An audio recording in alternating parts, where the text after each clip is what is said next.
कहानी को सुनने के बाद आपको ये मालूम होगा कि वर्ल्ड वार टू में अमेरिका क्यों शामिल हुआ। ये कहानी शुरू होती है 1923 में।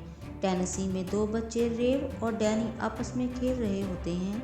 वो अपने खेल में ये शो करते हैं कि ये वर्ल्ड वार टू वन में जर्मन्स को हरा रहे हैं। तभी वहाँ पर डैनी के डैड अपना प्लेन लेकर उतरते हैं। ये दोनों के दोनों इस प्लेन पर बैठ जाते हैं। तभी ये खेल खेल में इस प्लेन को स्टार्ट कर देते हैं, जिससे प्लेन चलना शुरू हो जाता है। फिर कुछ ही दूर जाने के पास रुक जाता है। वहाँ पर डैनी के डैड आकर डैनी को ऐसने के लिए मारते हैं। अपने दोस्त को बचाने के लिए डैनी के डैड पर हमला कर देता है और इन्हें कहता है कि आप एक गंदे जर्मन हो। इस बात पर डैनी के डैड कहते हैं, मैं जर्मन के खिलाफ वर्ल्ड वार टू लड़ा था और मैं नहीं चाहता कि फिर कभी ऐसा हो और ना ही ऐसा मंजर किसी को देखने को मिले, क्योंकि वर्ल्ड वार टू में लाखों लोगों की जान गई थी। और ये कहकर वो वहाँ से चले जाते हैं। डैनी रे को बोलता है, तुम मेरे सबसे अच्छे दोस्त हो। आहिस्ता आहिस्ता वक्त गुजर जाता है और सन 1941 दिखाया जाता है। ये वो वक्त था जब वर्ल्ड वार टू शुरू हुआ। यूरोप पर हमला कर दिया था, लेकिन अमेरिका अभी भी जंग में शामिल नहीं हुआ था। रेव और डैनी अब दोनों बड़े हो चुके थे और वो दोनों एयर फोर्स में ल्यूटिनेंट में रेव को इसका मेजर बुलाता है और इसको बताता है ब्रिटिशर ने तुम्हें ईगल स्क्वाड्रन के लिए चुन लिया है और अगर तुम शामिल होना चाहो तो हो सकते हो। और वो ये भी कहता है कि मुझे अच्छे पायलट की भी बहुत ज़रूरत है, क्योंकि मैं जानता हूँ आज नहीं तो कल हमें इस जंग में उतरना ही पड़ेगा और मुझे अच्छे पायलट की ज़रूरत होगी, इसलिए मेरी ड्यूटी है कि मैं तुम्हें रोकूं। रेव बोलता है, सर कि आप मेरी जगह होते तो क्या करते। कि मेजर बोलते हैं कि मैं होता तो जाता। अब रेव भी जाने की तैयारी करता है। दरअसल हिटलर ने यूरोप पे हमला करके इसे कमज़ोर कर दिया है। वो यूरोप पर लगातार हावी हो रहा होता है, इसलिए ब्रिटिश अमेरिकन पायलट की मदद चाहते हैं। रेव को पता चलता है कि रेव ब्रिटेन के लिए लड़ने वार जा रहा है तो उसे बहुत दुख होता है, क्योंकि वो जानता है कि वार में जाना बहुत ख़तरनाक है। रेव बोलता है, मैं बहुत जल्दी 25 का हो जाऊंगा। इसके बाद ये मुझे फ़्लाइट इंस्ट्रक्टर बनाकर रख देंगे और मैं एक फ़ाइटर बनना चाहता हूँ, इसलिए मुझे जाना होगा। और रेव अब मेडिकल टेस्ट के लिए जाता है, जो वार में जाने से पहले होता है। इसमें आई चेकअप और बहुत तरह के अलग अलग चेकअप होते हैं। रेव को डिस्लेक्सिया की प्रॉब्लम होती है, जिसमें पढ़ने में तकलीफ होती है। और जब वो अपनी आई चेकअप के लिए जाता है तो वहाँ पर एक नर्स होती है जिसका नाम एवलिन होता है। वो समझ जाती है कि इसे पढ़ने में प्रॉब्लम है। वो कहती है, हमें 20/20 आई विजन की ज़रूरत है और तुम्हें मैं पास नहीं कर सकती। रेव बोलता है कि मुझे सिर्फ पढ़ने में प्रॉब्लम है, मैं भागते हुए खरगोश पर भी निशाना लगा सकता हूँ। और इसका जुनून देखकर एवलिन उसे मेडिकल टेस्ट में पास कर देती है। रेव को एवलिन से प्यार हो जाता है और इससे प्यार का इजहार कर देता है और अब दोनों एक दूसरे से प्यार करने लगते हैं। एवलिन रेव को कहती है, पता नहीं पर्ल हार्बर में ये क्या होगा। रेव एवलिन को बताता है कि मैं कल जंग पर जा रहा हूँ और मैं ब्रिटेन की तरफ से लड़ूंगा। इस बात से एवलिन शॉक हो जाती है, क्योंकि उसे अभी तक ये नहीं पता था कि वो जंग पर जाने वाला है। एवलिन बोलती है, वो तुम्हें जंग पर कैसे बुला सकते हैं। रेव कहता है कि ये मेरा फैसला था, अगर मैं चाहता तो रुक जाता, लेकिन मैं जाना चाहता हूँ। मेरी पूरी ज़िंदगी इस पल का इंतज़ार कर रही थी। मैं लड़ना चाहता हूँ, मैं एक फ़ाइटर बनना चाहता हूँ। फिर रेव जंग पर चला जाता है। वहीं अमेरिका के प्रेसिडेंट कहते हैं, कब तक हम ये नाटक करते रहेंगे कि वर्ल्ड वार टू नहीं हो रहा। दरअसल वो चाहते हैं कि वो भी वर्ल्ड वार टू में हिस्सा लें, वो अपने पड़ोसी मुल्कों की मदद करें, लेकिन इनकी बाकी टीम इस बात से खुश नहीं है। वो कहते हैं कि दुश्मन टैंक और बम बना रहा है और हम रेफ्रिजरेटर बना रहे हैं। हम चाहे कितनी भी कोशिश कर लें, हम वार को नहीं रोक सकते। वहीं दूसरी तरफ जापान अमेरिका से परेशान है, क्योंकि उन्होंने इनकी तेल की सप्लाई रोक दी है और जापान को तेल की ज़रूरत है। जापान के पास सिर्फ इतना ही तेल है कि वो 8 महीने तक चल सकता है। जापान के वज़ीर-ए-आज़म बोलते हैं कि हमें अमेरिका पर हमला करना होगा और ये हमला अचानक होगा। हम इनके पैसिव जनरेटर को पूरी तरह उड़ा देंगे। इनका पर्ल हार्बर पूरी तरह से बर्बाद कर देंगे। वहीं हम देखते हैं कि रेव जंग पर अपना प्लेन उड़ाता है, वो कई दुश्मन जहाज़ों को गिरा देता है। वो एवलिन को लेटर भी लिखता है। इन दोनों के दरमियान बहुत प्यार है। रेव उसे ये भी कहता है कि यहाँ पर कदम कदम पर खतरा है। परसों जिन 2 पायलट के साथ उसने बियर पी वो इस दुनिया में नहीं रहे, और रेव के साथ भी ऐसे ही होता है। अगले दिन वो जब जंग पर जाता है, मन इनके प्लेन पर कई गोलियां मारते हैं और उसका प्लेन पानी में समुद्र में कहीं खो जाता है, और सब ये मान लेते हैं कि वो अब मर चुका है। और उनको ये खबर देने के लिए रेव का दोस्त डैनी जाता है। जाने से पहले रेव डैनी से कहता है कि अगर मुझे कुछ हो जाए तो ये खबर तुम खुद जाकर उसे देना। मौत की खबर सुनकर एवलिन पूरी तरह से टूट जाती है, लेकिन धीरे धीरे वक्त गुजरने के साथ साथ यादें धुंधली पड़ना शुरू हो जाती हैं, और एवलिन की फ्रेंड उसे बोलती है कि तुम्हें आगे बढ़ना चाहिए। साथ ही साथ रेव का दोस्त डैनी एवलिन को पसंद करता है, वो इसकी ज़िंदगी में शामिल होना चाहता है। एवलिन को भी अपनी ज़िंदगी में आगे बढ़ना पड़ेगा, इसीलिए वो एक दूसरे के बहुत ही करीब आ जाते हैं और इन दोनों को एक दूसरे से प्यार हो जाता है। वहीं दूसरी तरफ जापान अमेरिका में यानी पर्ल हार्बर पर हमला करने की पूरी तैयारी कर रहा होता है। वो हर तरह से पर्ल हार्बर की इंफॉर्मेशन इकट्ठी कर लेता है, वहाँ की फ़ोटोग्राफ्स भी ले लेता है, और इन्हें ये भी मालूम होता है कि कौन सा शिप कहाँ पर है, और साथ ही साथ रेडियो पर गलत मैसेज भेज रहा होता है ताकि अमेरिका को पूरी तरह से गुमराह कर सके। दूसरी तरफ जापानीज़ का जहाज़ों का झुंड, जिसे फ्लीट कहते हैं, वो भी समुद्र में कहीं गायब हो चुका होता है, जो अमेरिका के रडार में बिल्कुल नहीं आ रहा होता। इस बात से अमेरिका काफ़ी परेशान होता है। इन्हें आइडिया तो है कि जापानीज़ कुछ ना कुछ करने की ज़रूर कोशिश कर रहे हैं। इन्हें इस बात का खदशा नहीं होता कि वो पर्ल हार्बर पर अटैक करने का प्लान कर चुके हैं।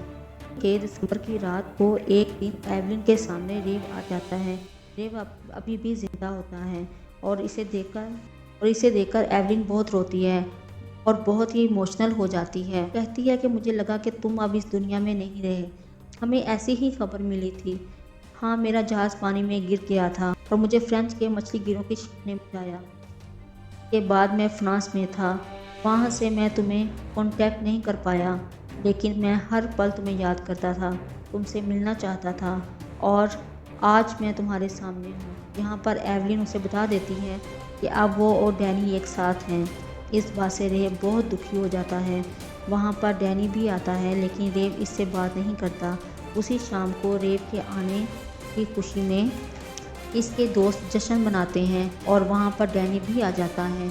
इन दोनों के बीच में अब लड़ाई होना शुरू हो जाती है, क्योंकि रेव को लगता है कि डैनी ने इसको धोखा दिया है। हालांकि डैनी रेव को मनाने के लिए कोशिश करता है, तुम्हारी मौत की वजह से हम दोनों बहुत दुख में थे, और आहिस्ता आहिस्ता चीज़ें बदल गई, हम एक दूसरे के करीब आ गए, इसमें किसी की कोई गलती नहीं है।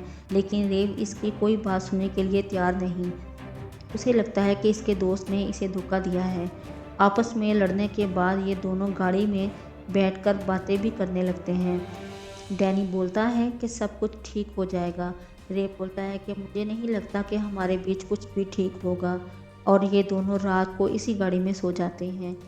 वहीं दूसरी तरफ हम ये देखते हैं कि अमेरिका जानता है कि जापान उन पर हमला करने वाला है, क्योंकि इन्हें बहुत सारे मैसेजेस मिल रहे होते हैं जिन्हें अमेरिकन डिकोड कर रहे होते हैं। लेकिन अमेरिकन ये नहीं जानते कि जापानीज़ कहाँ पर हमला करने वाले हैं।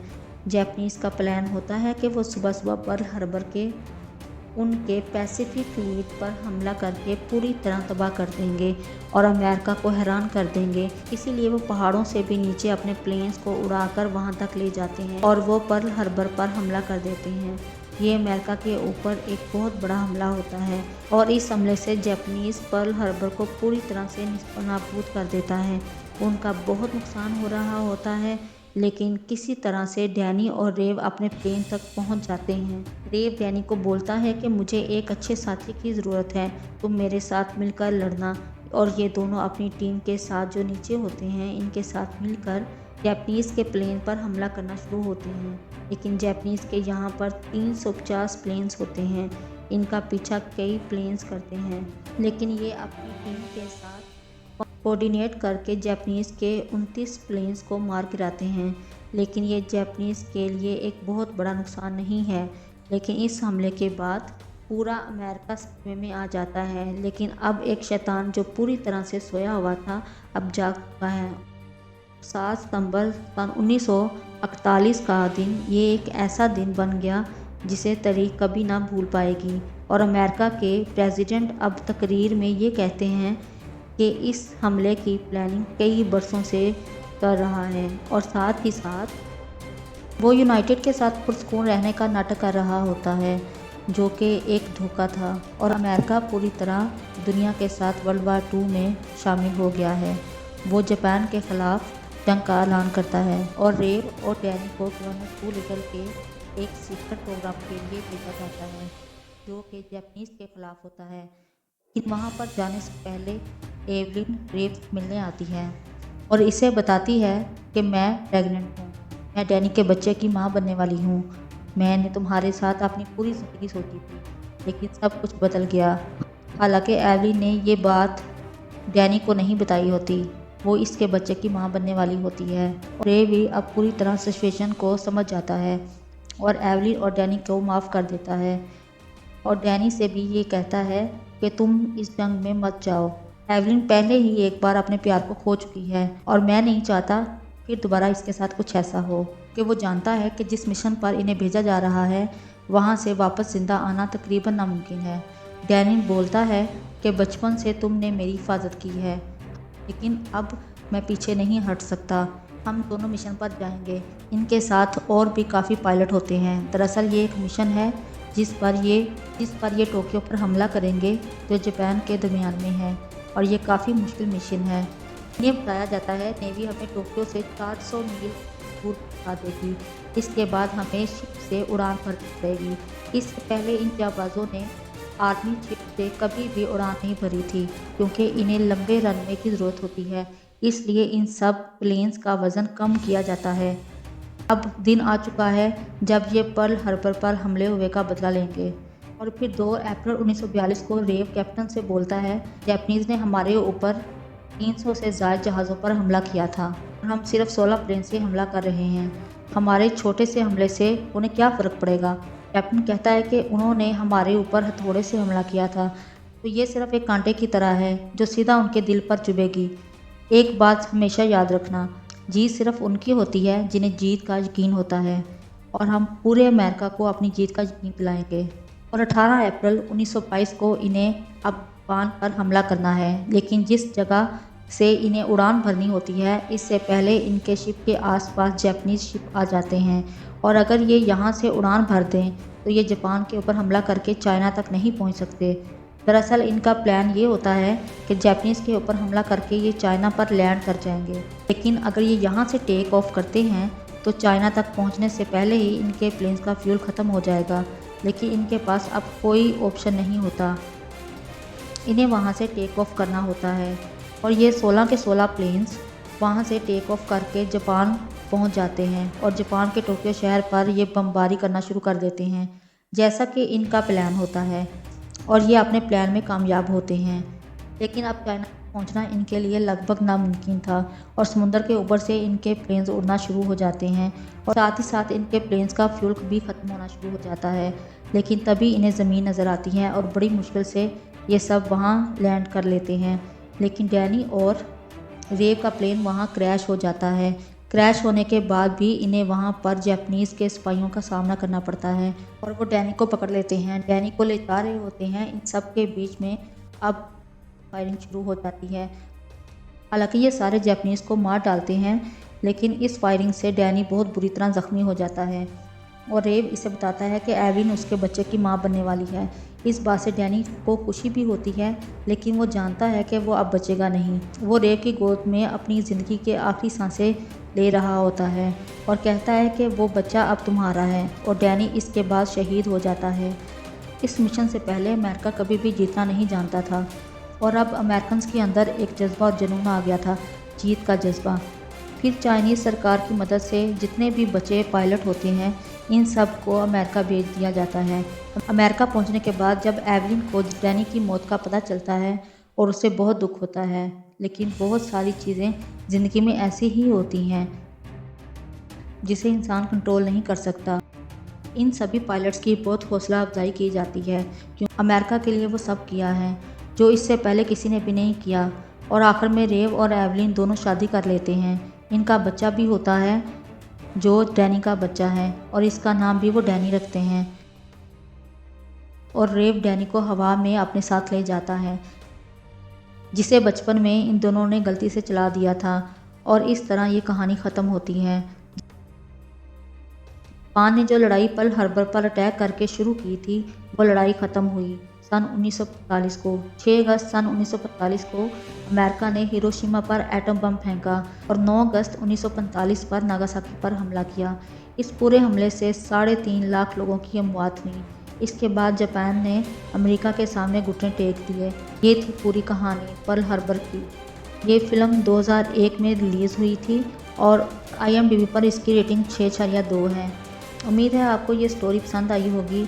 इसके साथ ही मुझे इजाज़त दें। Bye bye.